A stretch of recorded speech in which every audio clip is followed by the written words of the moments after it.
सरकार ने एक बहुत ही बड़ा ट्रेड प्लान रखा है, जिसके तहत हमारी यह प्लानिंग है कि आने वाले चंद सालों के अंदर हमारा एक्सपोर्ट जो $400 बिलियन के आसपास है, वह बढ़कर 1000 बिलियन यानी कि $1 ट्रिलियन पर पहुंच जाएगा, और इसको लेकर सरकार न्यू फॉरेन ट्रेड पॉलिसी ला रही है। लेकिन अब इस खबर के 10 दिनों के बाद ही आज इस पर एक ऐसी खबर निकल कर सामने आई है, जिसने दुनिया के कुछ सबसे अमीर देशों के पेट में दर्द शुरू करवा दिया है। खबर निकलकर यह सामने आई है कि भारत का जो विदेशी व्यापार है, यानी कि 1 जनवरी 2022 से 31 दिसंबर 2022 तक पूरे एक साल के अंदर हमने दुनिया भर के सभी देशों के साथ जो इंपोर्ट एक्सपोर्ट किया है, मतलब कि जो सामान हमने खरीदा है, वह सारा हमारा विदेशी व्यापार $1 ट्रिलियन को क्रॉस कर चुका है। सरकार ने ये जानकारी दी है कि पूरे 2022 में हमने करीबन $4.5 बिलियन का सामान एक्सपोर्ट किया है, यानी कि $453 बिलियन का सामान हमने दुनिया के दूसरे देशों को बेचा है। वहीं $723 बिलियन का सामान हमने खरीदा, यानी $1.17 ट्रिलियन का व्यापार हमने दुनिया भर के देशों से किया है। डॉलर का जो आंकड़ा है, वह हमारा जो व्यापार घाटा है वह $270 बिलियन पर पहुंच चुका है, जो बहुत ही ज्यादा हाई है। दरअसल हमें जो $270 बिलियन का नुकसान हुआ है ना, उसमें से $85 बिलियन का व्यापार घाटा हमें सिर्फ चीन से हो रहा है, और इसका कारण कच्चे तेल है जो असर हुआ है, और रूस से सस्ते दाम मिलने के बावजूद ये हमें लगभग $70 पड़ा है, जो युद्ध से पहले सिर्फ $50 हुआ करता था। हमारा जो आगरा टोटल इंपोर्ट बिल देखोगे तो उसमें कच्चा तेल नंबर 1 पर आता है, और आप जानते ही हैं कि कच्चे तेल के दाम पिछले एक साल में कैसे बढ़े हैं। हालांकि आप कहोगे कि हम तो रूस से डिस्काउंटेड तेल खरीदते हैं, तो बात आपकी सही है, लेकिन आप ही देखिए युद्ध से पहले कच्चा तेल $50 पर हुआ करता था। दूसरा बड़ा कारण यह है कि भारत की कंपनियां बहुत सारा कच्चा माल चीन से खरीदती हैं, जो चीन से ही सारे दुनिया को उपलब्ध होता है। पर इन सब अराजकता के बावजूद दुनिया के अहम देशों को जो मंदी और महंगाई की मार झेलनी पड़ी, खासकर यूरोपियन यूनियन के 27 देश, इसके अलावा ब्रिटेन, कनाडा, अमेरिका, भारत इन परिस्थितियों से बचकर निकला है। पर यह हुआ कैसे? भारत इस यूक्रेन युद्ध से उत्पन्न हुई अर्थात मंदी में भी अपने दृष्टिकोण के कारण अंतर्राष्ट्रीय बाजार में मजबूत बना हुआ रहा, क्योंकि भारत ने संकट को अपने ही ढंग से संभाला और जिस नीतियों का पालन किया जो भारत को सर्वश्रेष्ठ और पहले रखती है। ऐसी नीति जो राष्ट्रीय हित को अंतर्राष्ट्रीय उत्तरदायित्व के साथ संतुलित करती हो, भव्यता के बिना। पिछले एक साल ने भारत को एक अलग दर्जे में ला चुका है। कम से कम 5 ऐसी चीजें जो भारत को सबसे अलग बनाती हैं। पहला, भारत का तटस्थ और व्यवहारिक रुख।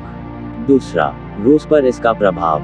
तीसरा, शांतिदूत की भूमिका निभाने की क्षमता, और चौथी, पश्चिमी दबाव को दरकिनार करना, और पांचवां, दबाव के बावजूद रूसी तेल खरीदने का भारत का निर्णय। पश्चिमी देशों के पाखंड को उजागर करने की उनकी क्षमता। ये खास 5 बातें हैं जो भारत के अंतर्राष्ट्रीय प्रदर्शन में योगदान दिया। भारत ने जानबूझकर पश्चिम देशों की डिक्टेट को नहीं मानने का फैसला किया है, क्योंकि पश्चिम की ओर से फरमान बिल्कुल स्पष्ट था, या तो आप हमारे साथ हैं या हमारे खिलाफ हैं।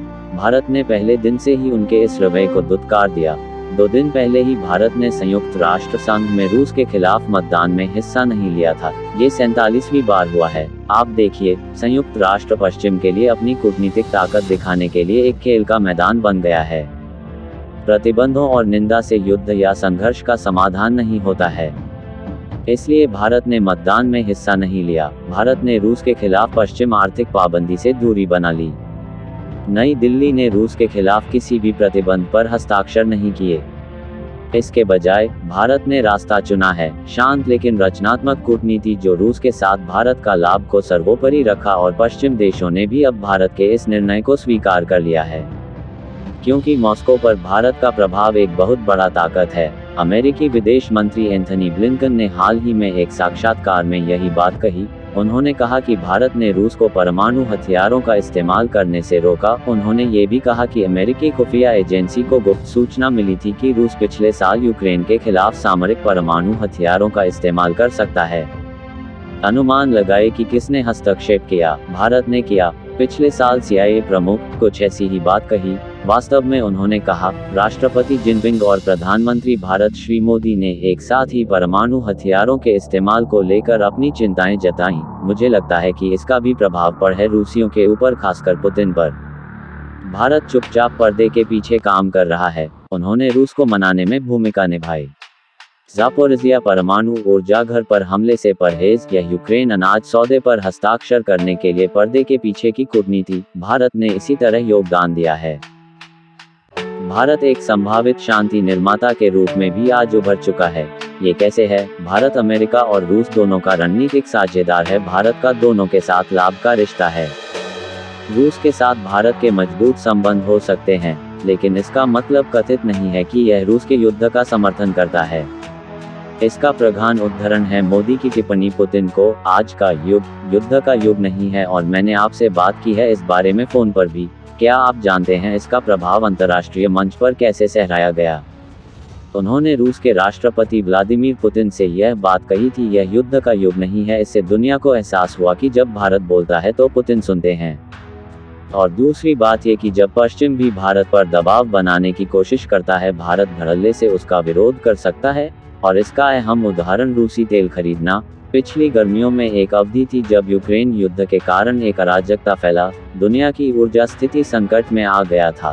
तेल के दाम आसमान छू रहे थे, लेकिन भारत को काफी हद तक कोई नुकसान नहीं हुआ। ये कैसे हुआ? ऐसा इसलिए है क्योंकि भारत ने रूसी तेल की खरीद में वृद्धि की है। ये तेल भारी छूट पर आ रहा था और भारत ने इसे खरीद लिया। नवीनतम आंकड़े ये बताते हैं, भारत की तेल जरूरतों का 30%। पिछले साल भारत ने रूस से आपूर्ति की लगभग 14 लाख बैरल तेल खरीदा था, रूस से अब तक की सबसे ज्यादा, और भारत को कोई पछतावा नहीं है। पश्चिमी देशों ने शिकायत की। जाहिर है, व्हाइट हाउस ने पिछले साल अप्रैल में क्या कहा था? The president both conveyed that we are here to help them diversify their means of importing oil. Again, the imports from the United States are already significant, or much bigger than the imports that they get from Russia. And we, of course, the president conveyed very clearly that it is not in their interest to increase that. But beyond that, I would let the Indian leaders speak. यह मूल रूप से एक उपदेश था, भारत को रूसी तेल क्यों नहीं खरीदना चाहिए। भारत के विदेश मंत्री डॉक्टर जयशंकर ने दो टूक शब्दों में जवाब दिया। Fundamental obligation to ensure that the Indian consumer has the best possible access on the most advantageous terms to international markets. And in that respect, quite honestly, we have seen that the India-Russia relationship has worked to advantage. So if it works to my advantage, I would like to keep it in that. और उन्हें अपने वक्तव्य से पीछे हटने के लिए उन्होंने कहा, अगर यह मेरे देश के लोगों के लाभ के लिए काम करता है तो मैं इसे जारी रखना चाहूँगा।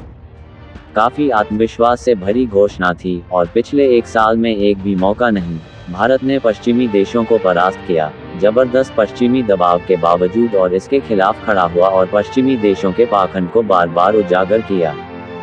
जर्मनी के चांसलर ओलाफ स्कोल्ज ने कहा कि अब यूरोपीय नेता भी भारत की बात का समर्थन कर रहे हैं। म्यूनिक सुरक्षा सम्मेलन में भारत के विदेश मंत्री जयशंकर के टिप्पणी को दोहराया। यूरोप को उस मानसिकता से बाहर निकलना होगा जो यूरोप की समस्याएं हैं वह दुनिया की समस्याएं हैं, लेकिन दुनिया की समस्याएं यूरोप की समस्याएं नहीं। पश्चिमी देशों को आईना दिखाती नई दिल्ली, और पश्चिम उस दर्पण में जो कुछ देखता है उससे प्रसन्न नहीं है। विश्व व्यवस्था बदल रही है। भारत का सम्मान और कद बढ़ा है और इतिहास के सही दिशा की ओर अग्रसर।